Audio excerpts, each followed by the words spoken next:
All right, so we're going to start the immune system. This is essentially the how your body defends. So this is a whole bunch of physiology. The immune system protects us in lots of different ways. So some ways are going to be things that we're born with, some protections that we're born with. There's nothing specific about it. It doesn't care what invader tries to get in. It's going to make an effort to defend against every invader. That would be the innate immune system. But we have another way of protecting things, and it's more specific against a direct invader. So our body has to learn how to do this. Our body has to learn how to create armies of lymphocytes to try and destroy these specific guys. Coronavirus is a problem because it's a brand new virus, brand spanking new from China. And so it was a virus that attacked, they think, bats, but that virus is a retrovirus that has learned how to change itself to affect humans. Since humans have never met this virus before, we don't have any way to defend ourselves. We're clueless. We have no armies. This is all new to us. And what will happen is our first line of defenses and our second line of defenses fail. They're not good enough because this guy is mean.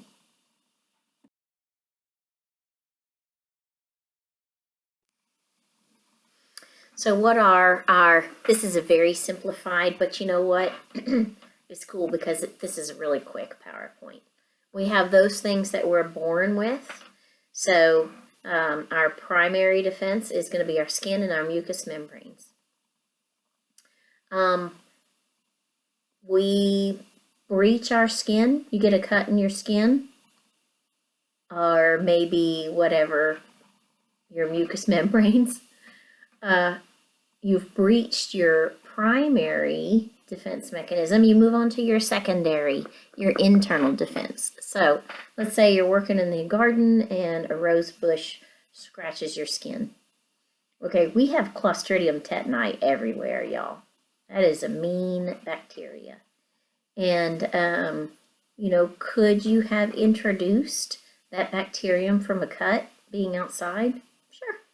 But we have a secondary defense system that we're born with that's going to attack. It doesn't care if it's Clostridium, if it's staph, if it's a piece of dirt, it doesn't matter what it is. We're going to create an inflammatory process that's going to help with inflammation, and it sets out some chemicals that's going to bring in the neutrophils, the monocytes that are going to become macrophages, maybe another protein from our blood called complement that's going to attack any bacteria, and try and kill it right there at the skin. If it is, let's say, some sort of little common cold has made it penetrated into our mucous membranes, maybe we're going to get a little fever to try and smoke it all out. The reason your skin gets inflamed when you have a little cut is because you have inflammatory mediators at that area, at the skin. But if something actually makes it a little bit further, well, let's crank up the heat. Let's put the fire in all of the cells to cook all of the cells. So that's examples of secondary. It doesn't care what invaded you. The fever is going to kick in to try and kill whatever it is. It doesn't matter if it's corona or flu or the common cold or a bacteria, a semi-mean bacteria, a super mean bacteria, doesn't matter. Adaptive defenses has to do with the development of antibodies from B cells, and we have different kinds of T cells that do major killing. Some of them are just helpers, some of them actually do the killing, but without T cells, we are toast. But they have to learn. B cells and T cells have to learn how to work. Okay, so what kind of barriers, besides the fact that we have skin, What's on skin that makes it so defensive?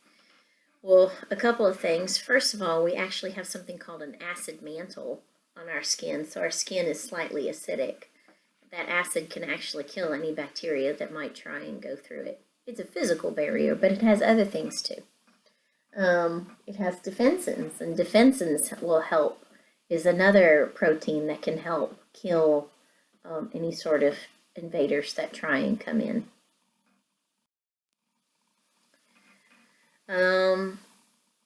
Lysozymes, maybe you remember those sebaceous glands, that oily product from around our hair follicles. Okay, so that is a holocrine gland. The whole cell ruptures. It has lysozymes in there. Lysozymes destroy things. You have completely secreted all that oil and all the lysozymes that are in there. Your tears, you remember from AMP1, they have antimicrobial properties. You have mucus. Mucus traps things and tries to keep it from getting any further than it already is. So we have lots of things in our skin and mucous membranes that would try and stop any invader in its tracks.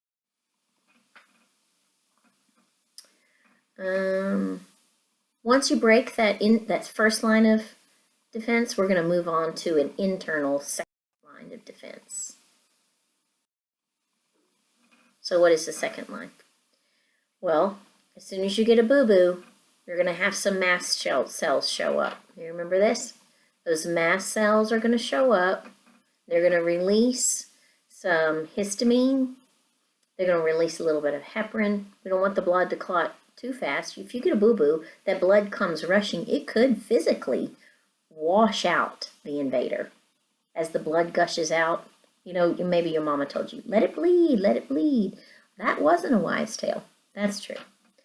But the histamine is going to call upon some other cells to come to the area. So by chemotaxis, we're going to release the histamine, we're going to release the heparin. The heparin doesn't really call, it just stops clotting. But histamine, that's going to invite some prostaglandins. Some of the cells that were damaged are going to release something called cytokines. We'll get into that a little bit more later, but those guys there's different kinds of cytokines, and different cytokines do different things. So more on that later. We have some antimicrobial proteins, fever, there's that fever again. Those chemicals are going to invite some neutrophils. The neutrophils are going to go and eat some bacteria. They're going to die. They're going to become just mush. But that's okay. Macrophages are going to come along and kill it. And we even have some cells that are constantly patrolling in our body called natural killer cells. And they're just like they sound. If they see something that's not part of you, they kill it. They don't care what it is. They don't care if it's bacteria, if it's a piece of dirt. They don't care if it's a cancer cell. They're natural killer cells, and they kill whatever is not part of you. Those neutrophils have a short life because their job is to eat bacteria. They're the first guys to show up. They eat whatever is shown up through the boo-boo, and they're going to release some enzymes to kill it. But alas, those enzymes also kill themselves, and so they pass away. They make pus. The phagocytes show up later and help get any of those bacteria or any of those invaders that the neutrophils missed. Plus, they're going to clean up all the pus, all the deceased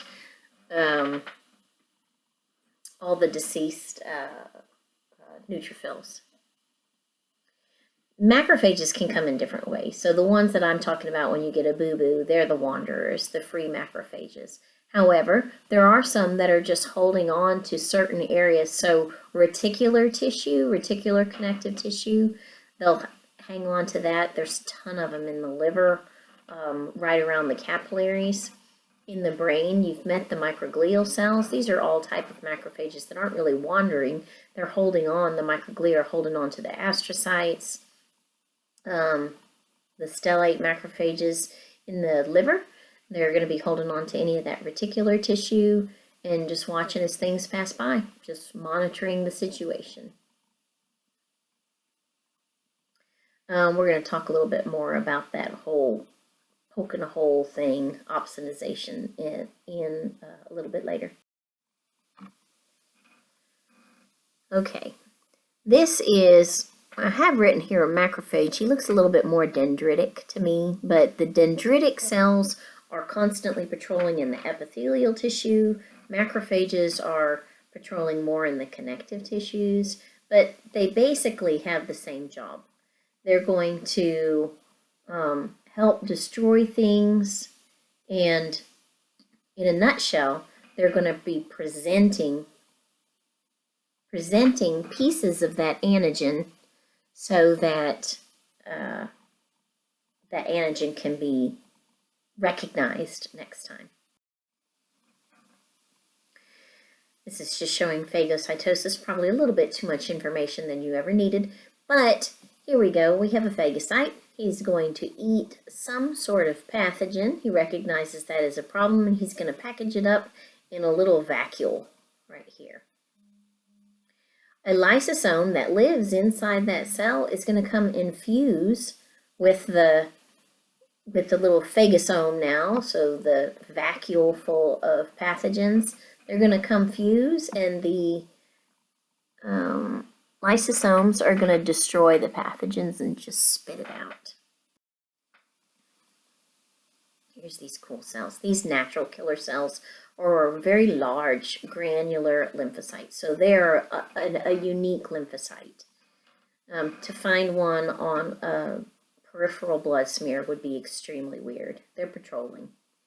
So they're walking around, and again, they're looking for anything that is not you. All of your cells have markers that say that they are you. It's a glycocalyx, and it says, okay, this cell belongs here. Well, if he sees a cell that's been infected, what's going to happen when that cell gets infected? That marker gets pulled off. So he doesn't know what you are. He doesn't know what that problem cell is. He just knows that it's missing the marker. So he'll poke a hole in that cell and fill it with destructive enzymes, and then that cell's going to die. The cell was going to die anyway because it's been infected. So it doesn't matter. But that is how the natural killer cells kill things that aren't supposed to be there, including cancer. They say that we always have cancer floating around in our blood.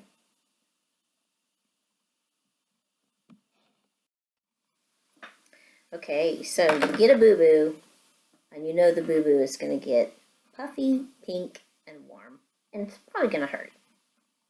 So these are the 4 cardinal signs of acute inflammation. You get a scratch. It's red first, and you can see the puffiness. You can feel the heat if it's big enough, and you can feel the throb. It doesn't matter what caused the boo-boo. It's just the stages that happen from any boo-boo. So why? Why do you get the redness? Why do you get the puffiness? Why do you get the pain? Why do you get the heat? It's that thing that I was just talking about. You get a boo-boo. The mast cells show up. They received a chemical from the injured tissue. So chemotaxis brings mast cells to that area. They release some histamine.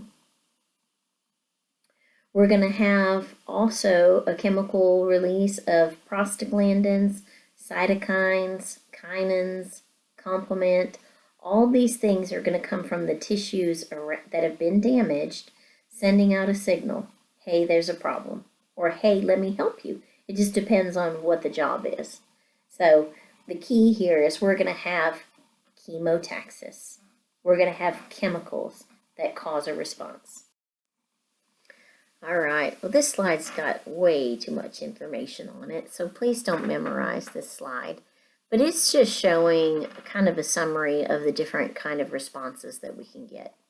So we've got some plasma proteins that are floating around in tissue fluids and inside neutrophils, whose job is to create white blood cells to come to the area, to create chemotaxis. Okay, so that's the kinins, prostaglandins, and then I told you complement is going to show up both in, well, I think I told you, it's going to show up both in the innate response and the acquired response, but what I'd like you to remember is that complement is going to show up if bacteria show up. Cytokines are another kind of molecule that is going to, there's different kinds of cytokines, so create a response inside of cells to help repair a problem, and it depends on what the problem is as to which cytokine is released, and we'll get into that a little bit more later. Okay, so now we have some vasodilation. Okay, you've had a boo-boo that's created chemotaxis, and now what's going to happen is you're going to have a response at the vessels. So the vessels are going to vasodilate.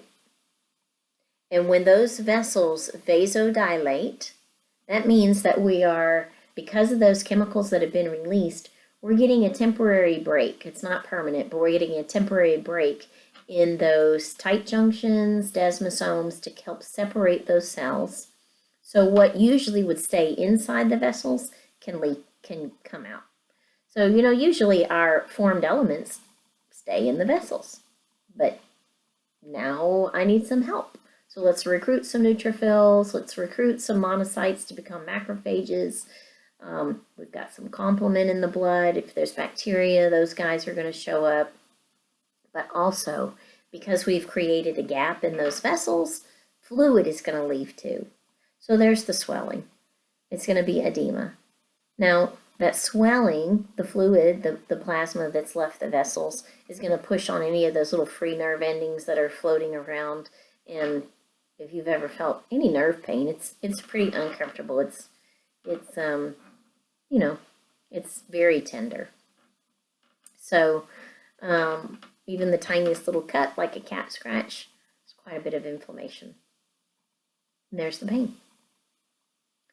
Well, that fluid is going to get picked up, remember, by the lymphatic vessels. And the lymphatic vessels is going to take them to lymph nodes, and they're going to go through multiple lymph nodes and get screened through another cleaning process. And hopefully everything will be taken care of on that end as far as any of the extra fluid. And the swelling should go away with healing. Okay, now we've got those white blood cells. They need to get out of the vessels, and they need to go to that area. So by diapedesis, those neutrophils are going to sneak through the gaps. They're going to be first. Macrophages are shortly to follow. So leukocytosis, an increase in white cell amount. Okay, why? Well, one of those chemicals that's going to be released is from the injured cells is going to be something called leukocytosis inducing factor. Don't memorize that. It's just a chemical that is saying, okay, bone marrow, I'm fixing to need a whole bunch of these neutrophils to clean up an area, so you better crank out some new ones because they're going to need replacing in the blood. Second is margination. So wherever those capillaries, the capillary vessels that have been separated from each other, those endothelial cells have been kind of separated from each other. They have these little things sticking up off of them called CAMs, and a CAM stands for a cell adhesion molecule. So wherever the boo-boo has happened, we're going to have these little CAMs now sticking off of those endothelial cells. And as the neutrophil passes by, the cam is going to slow things down, grab the neutrophil, and it tells the neutrophil, hey, leave right here, because the boo-boo is really close to this area right here. And then we have diapedesis. So you go to a pediatrist for a foot problem. PED is foot. So what's happening is that little neutrophil will kind of squish himself, make himself a little foot, and squeeze between those gaps to get out. And then he's going to follow the chemicals. He's going to go to wherever the injured area is. Once again, neutrophils first, gobble, gobble, gobble, gobble, but they have a short life. They're going to die, but that's okay, because the monocytes are also going to be slow behind. They're going to be leaving also through diapedesis, and they're going to become macrophages, clean up the mess, plus anything that the neutrophils didn't get. That's the goal. So here's a picture. And this doesn't matter, this is not specific to any kind of boo-boo. This is nail, but it could be a rose bush, it could be a cat scratch, it could be whatever, it could be a brick, any sort of boo-boo. So first, you have a message of chemicals to the bone marrow that says, hey, you need to release a few more neutrophils because I'm fixing to call those guys.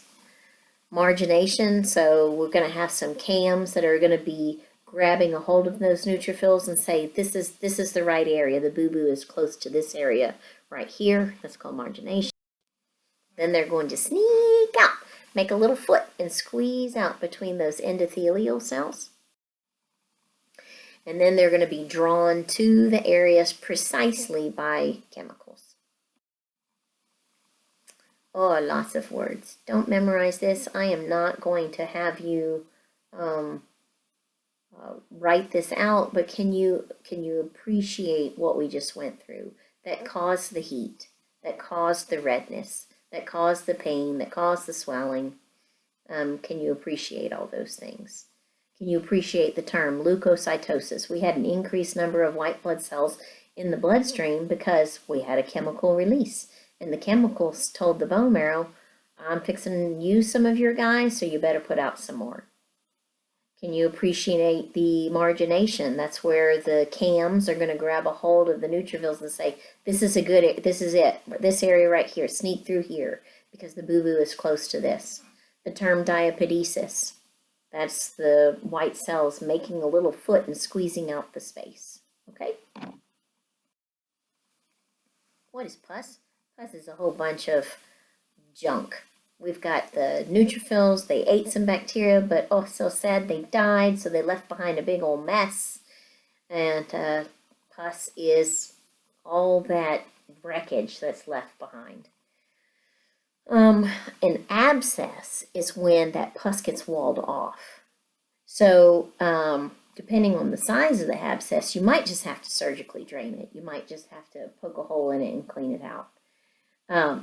Now, sometimes if it's a really thick wall, some bacteria will create a really thick wall.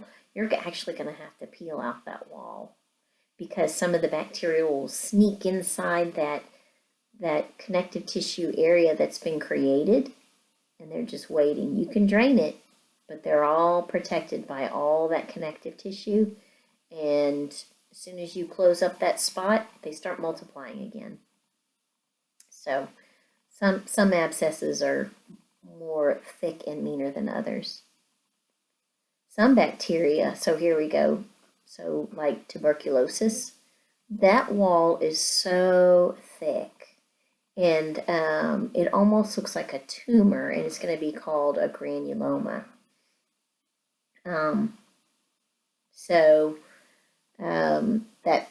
That bacteria could be in there and do nothing.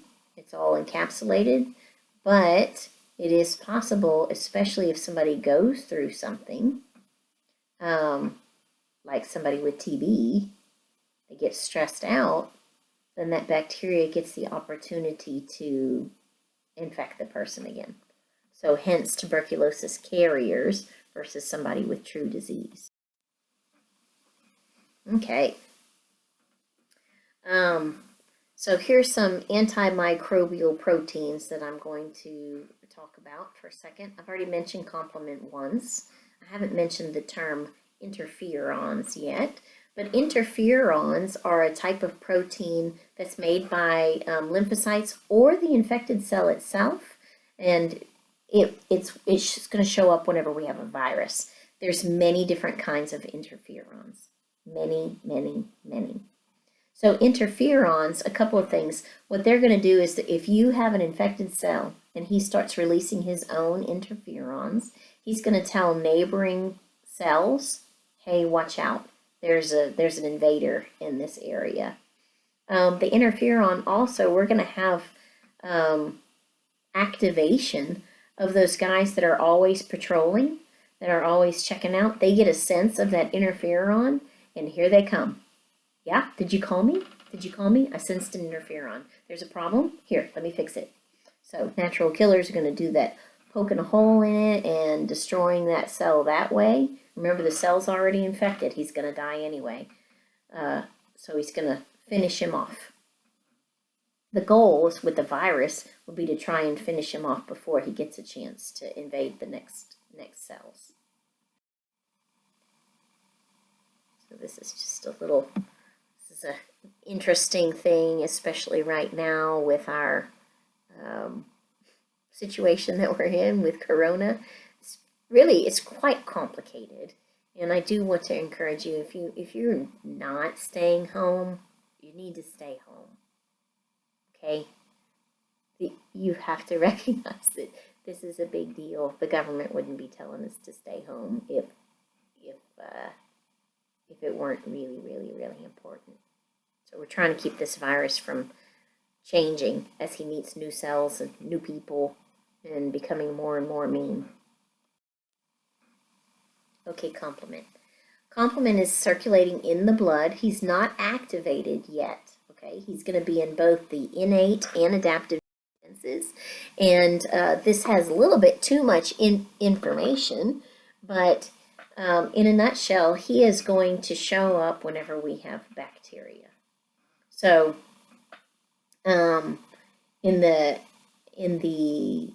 adaptive or the acquired, same thing, pathways, we're going to make some antibodies from the B cells. So in the adaptive or acquired pathways, the antibodies are going to tag that bacteria, and that's what's going to tell complement to come get them. But in a nutshell, we are going to have this protein called complement that is going to put a marker on these bacteria. So the term used for tagging a bacteria or tagging any pathogen, but since we're talking about complement, we're talking about bacteria, it's called opsonization. So I'm going to tag it. Hey, I need somebody to come over here and kill this thing right here. So we're going to have maybe a macrophage or a neutrophil come over and say, yeah, did you call me? I see a piece of complement sticking off of this guy right here. I am going to poke a hole in you and kill you. Way too much information on this, so I'm going to skip it. Okay, so let's say that we have the white blood cells have shown up and have recognized that there is a problem, there's a foreign substance. They're going to release a chemical called a pyrogen, and that's going to tell the hypothalamus, we have a big problem here. This is just not a local area problem. This is a full body problem. So I need to cook this body out. So the hypothalamus is going to raise the body temperature. What that's going to do is it's going to tell the liver and the spleen to hold on to any iron and zinc, because those microorganisms need that iron and zinc to multiply. So that's where the term starva fever comes. We're going to have the liver and spleen are going to hold on to things that help reproduction of the pathogen. Then because of the heat, you remember from AMP1, you increase heat, you increase the rate of reaction. So we're going to increase the metabolic rate to help improve and increase the rate of repair. Let's get all these processes going. Things slow down in cold. Things increase in hot. Looks like a whole lot of information, but it's really summarizing everything that I've said so far. Phagocytes are going to eat pathogens, break them down. In the next section, you'll see that they're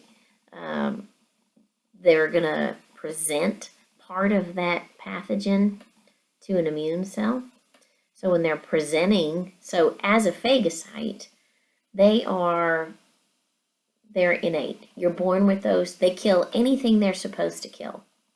But when they present it to, let's say, a lymphocyte to have a more specific response, you're presenting it to the third line of defense.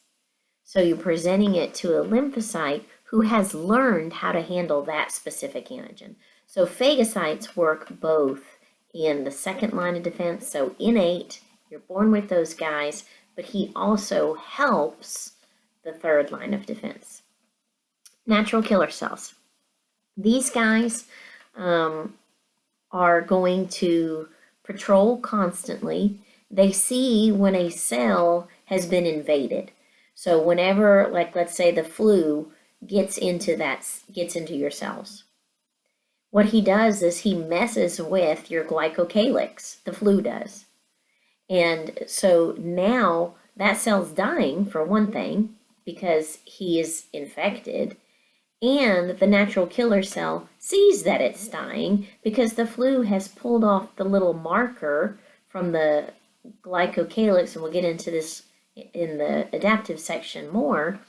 He's pulled it off. So the natural killer cell says, I don't know what you are, but you're not supposed to be here, and he's going to poke it and kill it. It makes the cell die, but the cell was dying anyway. So, inflammatory responses. So when tissues get damaged, they release chemicals. And when they release these chemicals, they attract the cells that are going to help us with defending the body. So they might be innate. So a phagocyte, a dendritic cell, macrophage is a phagocyte. Or he actually might even help out the lymphocytes as well. So part of the adaptive third line of defense. Depending on what the problem is going to determine what kind of cytokine we're going to release. So cytokines are just some proteins. Some of them are in the plasma. Some of them are actually going to be released from other cells. That's too much information. But a cytokine is going to, if you can think of the word kinesis. So when you think of kinesis, you should think of moving. Okay? Cyto, you should think of cell. This is going to be a protein that sends a message that says, hey, all hands on deck. I need help destroying this pathogen. Okay, so they move the immune system. And there's different kinds. There's 3 different interferons listed here, but they have subsets. There's so many different kind of interferons that we've learned from. But they also do help in the innate system as well. Okay, I should rephrase that. They are part of the innate system. They are part of our body already. They didn't have to learn how to work. They're there, ready to work when you are born. And then fever is a normal homeostatic response that helps cook out microbes, and it makes the liver and the spleen hold on to, say, zinc. It makes it hold on to iron, because both of those things are needed, especially for bacterial growth. So, and then, like I just said on the last slide, increase temperature, increase the rate of repair, increase reaction. So, help us get better faster.